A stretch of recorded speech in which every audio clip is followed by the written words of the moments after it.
Yan po yung loob ng digital na power amplifier sa mga nagre-request.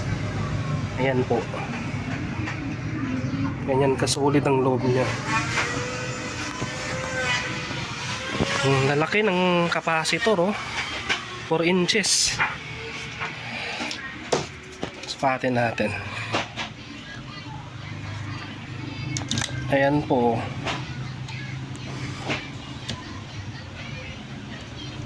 Four inches po yung taas ng capacitor. 3, 6, 9, 12, 12.